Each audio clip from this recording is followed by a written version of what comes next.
Untuk mengetahui informasi selengkapnya, kami telah terhubung dengan Ketua Presidium Mercy Indonesia, Sarbini Abdul Murad. Selamat malam. Assalamualaikum Pak Sarbini. Waalaikumsalam warahmatullahi wabarakatuh. Baik Pak Sarbini, pertama saya penasaran ingin tahu dari informasi yang Anda dapatkan bagaimana kondisi terkini dari Rumah Sakit Indonesia di sana. Kondisinya kalau bangunannya Mas, itu masih bagus, masih utuh. Tapi kalau di dalamnya, seperti plafon, kaca-kaca itu pecah, itu pada ambruk. Jadi kalau kita lihat dari luar, itu bangunan kita masih utuh. Jadi bom itu tidak langsung menyasar rumah sakit, tetapi sekitar rumah sakit, dan dampak getar itu semalam itu memang luar biasa. Tapi alhamdulillah rumah sakit kita ini masih terlindung, dan plafon, listrik, kabel-kabel listrik, dan kaca-kaca yang mengalami kerusakan. Oke, kalau untuk operasional rumah sakit hingga saat ini masih beroperasi?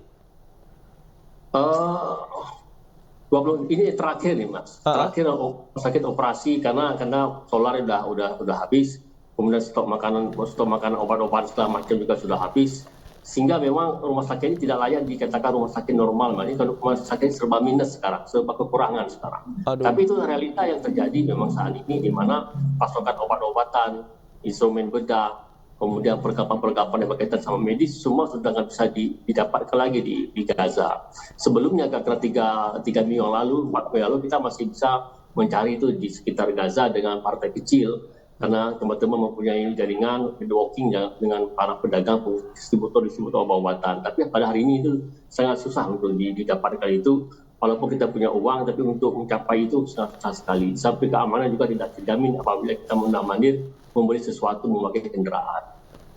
Aduh, terus pelayanan seperti apa Pak saat ini yang bisa diberikan rumah sakit kepada korban yang saat ini sedang dirawat Pak?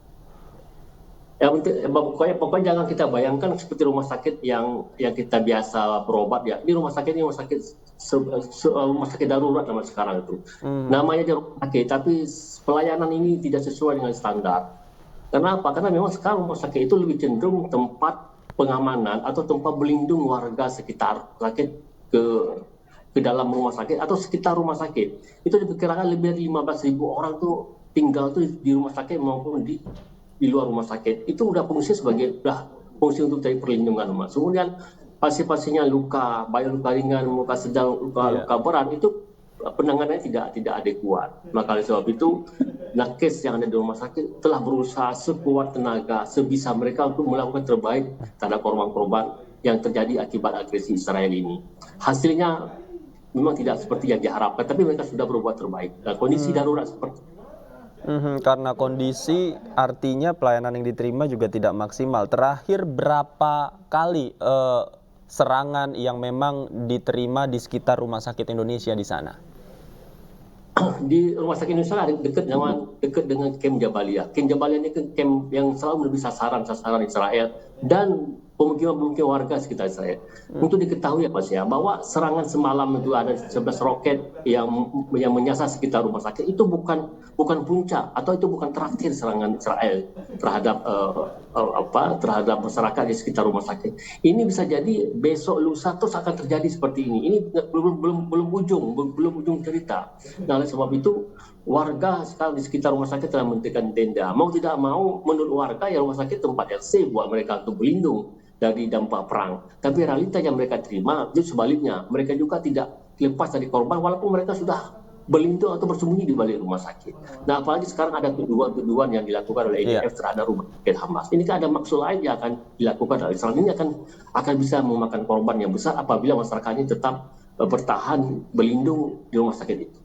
Oke, kemarin juga Israel juga mengklaim bahwa Rumah Sakit Indonesia dijadikan tempat pelindung dari Hamas, kemudian juga ada terowongan-terowongan tersembunyi yang ada di bawah Rumah Sakit Indonesia. Hingga kini seperti apa Pak sebenarnya memang situasi di Rumah Sakit Indonesia ketika harus melayani pasien dan pengungsi yang datang, kemudian juga harus berlindung dari serangan-serangan di sana? Pihak nakes, relawan kita itu melakukan yang terbaik bagi korban. Juga tidak menutup kepada warga untuk berlindung, untuk bernaung di bawah ancaman Israel.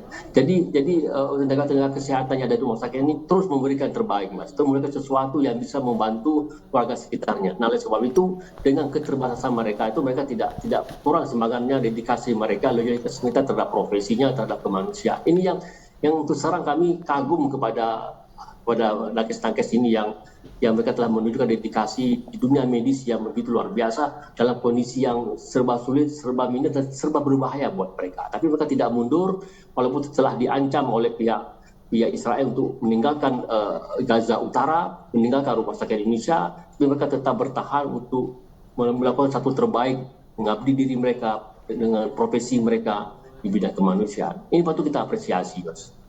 Iya, iya, itu semua menjadi kebanggaan sekaligus harapan kita semua agar teman-teman di sana juga terus diberikan kekuatan untuk memberikan pelayanan yang terbaik di sana. Pak, sekali lagi terima kasih banyak Pak Sirbini sudah bergabung bersama kami. Titip salam Pak untuk teman-teman Mercy yang ada di sana Pak dari kami.